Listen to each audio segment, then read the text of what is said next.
इस वीडियो में हम एक बहुत ही अच्छा क्वेश्चन करने वाले हैं लॉ ऑफ मल्टीपल प्रोपोर्शन से।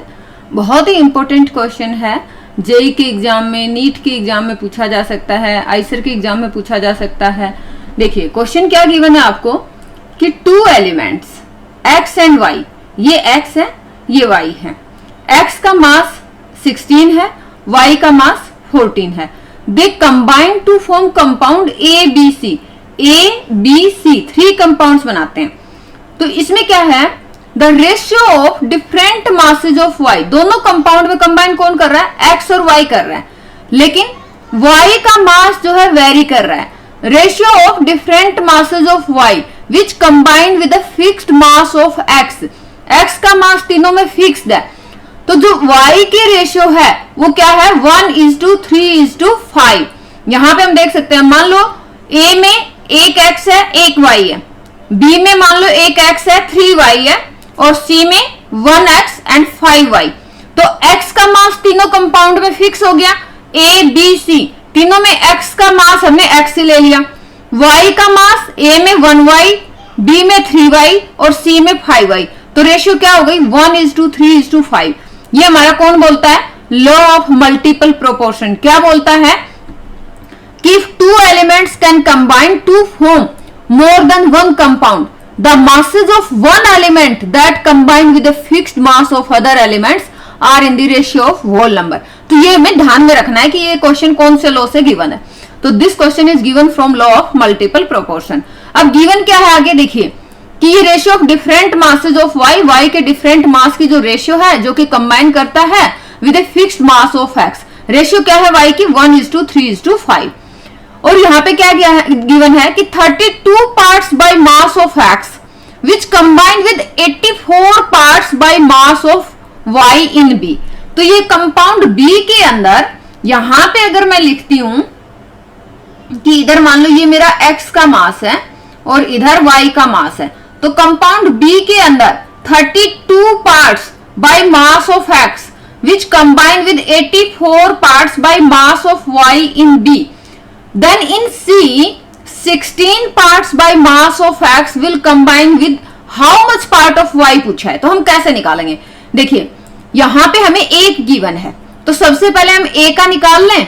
a में जो b है उसका 1/3 y है, तो a में हमारा y कितना हो जाएगा 84/3 हो जाएगा।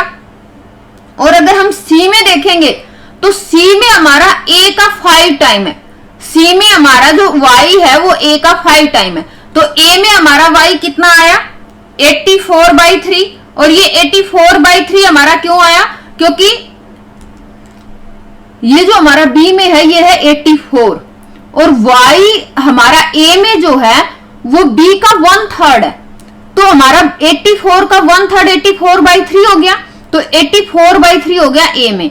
c में कितना हो जाएगा, जो a में y है उसका 5 टाइम, तो a में y है हमारा 84/3 और इसका 5 टाइम्स हम कर देंगे तो इतना हमारा हो गया y c में। ठीक है, अब समझ में आ गया कि अगर b कंपाउंड के अंदर x जो है 32 ग्राम है, y 84 ग्राम है, तो c कंपाउंड के अंदर x हमारा 32 है और y जो है 84/3 मल्टीप्लाइड बाई 5 है। अब ये बोल रहा है कि C का 16 पार्ट कंबाइन करता है बाय मास ऑफ x। अगर C कंपाउंड के अंदर x का 16 पार्ट्स है तो y का क्या पार्ट होगा, तो मतलब C का इसका हम हाफ करेंगे तो y का भी इसका हाफ हो जाएगा। तो C का अगर 16 है, 32 का हाफ है, तो y का कितना हो जाएगा, ये हो जाएगा 84/3 इंटू 5, इसका हाफ हो जाएगा, यानी कि इसको 2 से डिवाइड कर देंगे।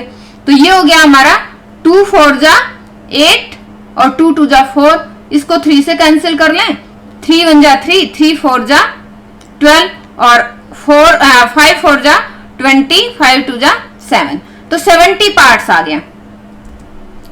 तो यहाँ पे हम क्या देखेंगे, अगर हमारे पास x का 16 पार्ट है c में, तो y का कितना होगा 70 पार्ट्स। मतलब यहाँ पे जैसे हमने देखा 32 parts by mass of x combined with 84 parts by mass of y, तो अगर 16 parts by mass of x combine करता है 70 parts by mass of y, तो it will form the compound C in which ratio of x and y is x is to 5y, जो हमने इस तरीके से लिया है। तो आई होप कि आपको क्वेश्चन समझ में आ गया होगा। इस वीडियो में इतना ही। Thank you.